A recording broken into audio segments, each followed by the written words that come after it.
So just a fun fact, the setup for this video, it didn't work out, or it kind of did, and my recorder died, and I got a video of me that I probably will end up just posting because it's kind of funny of me trying to get my life together on my camera, and just because I forgot I was recording to test it.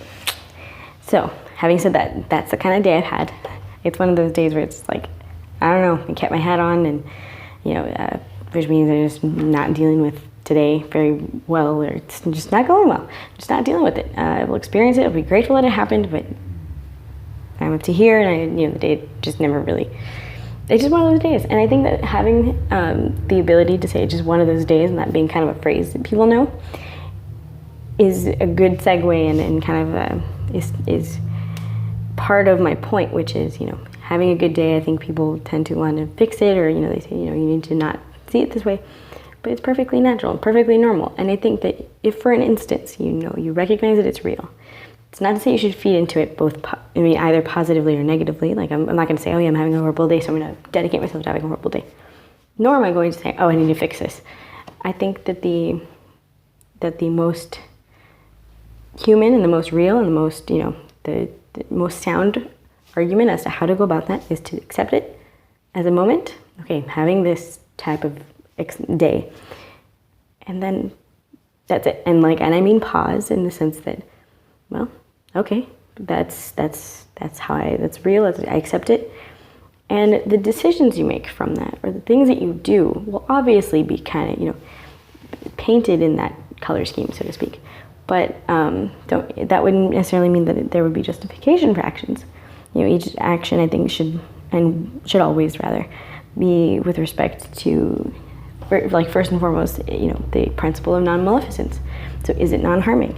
And there's no context in which the decision should be made without respect to that first. And so by non-harming, I mean, and I'll post a video with this more in depth another time, or maybe later, who knows.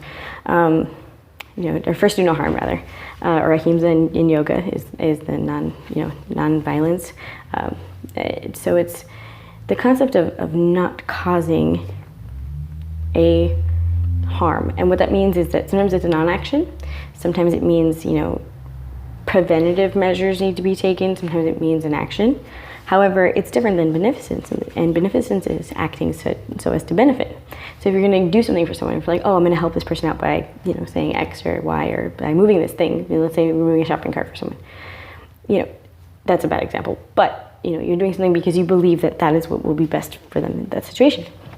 Now, paternalism is a little bit different, and that's when you infringe either in soft paternalism or hard paternalism, someone who is deemed to have been competent, or is self-determining. You infringe on that for their well-being, and autonomy is the ability to, or that self-determining beings should be self-determining. So, having said all that, really quick,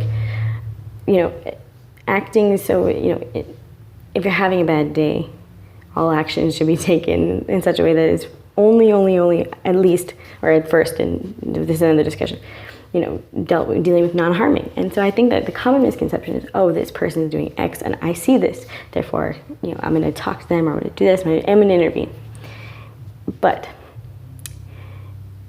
it's not really always, your place, or anyone's place for that matter, to intervene.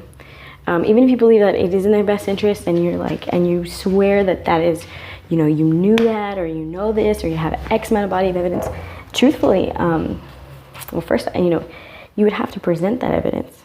Theoretically, in a perfect world, you'd say, I'm going to go help move this person to something, so I'm going to, explain to them in an elaborate detail, the argument as to why, blah, blah, blah. But most people would think, oh, that's crazy. However, when you're doing something, or you're trying to, have a hand in someone else's life, will, experiences, blah, blah, blah, it's a bigger action than I think most people, realize. So that's part of what I guess I was really in tune with today, is the concept of, I know and appreciate the fact that we are all interacting with and, in and around and, as part of people's lives. However, I would send, or the message I'm trying to get across here is that I would encourage everyone to pause and realize that, okay, I have this, as their best interest in mind, but it's still your mind, it's still their mind, there's that separation. And, I think that it's important for all of us to make sure you before you act to others, whether it's good or bad in your opinion or in whatever, to pause and say, is this really, am I acting in or for the, or just pause and realize that you're going to be making an effect, a necessarily a real, repercussive or, effect on them with repercussions and things like that. So, consider that before, you may change the course of someone's life by an interaction. Is that know what that means, or at least reflect on it. Just pause and consider that, because I think, whether it's you made someone happy, or you did something for someone to have a bad day, whatever the case may be. I think that's the first step to us being, as a species, as a society, as as interacting organisms, something that is a step in the next direction, the proper direction, the sound direction. I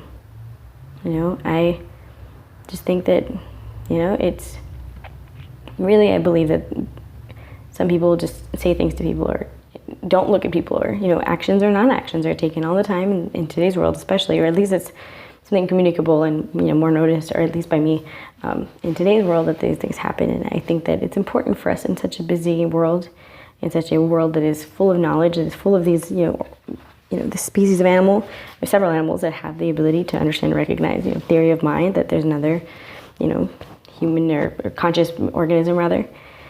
And it's important, I think, that because we have that ability, and the ability to not acknowledge that we take a second, pause, and realize, that we're all part of each other's, reality, existence, future, past, and present, and memories, and just thinking about that for just a second. And then going from there. I'm not saying to do this or that. I just thought this would be something, part of what I want to communicate in a series of little videos today. So part 2 is coming up.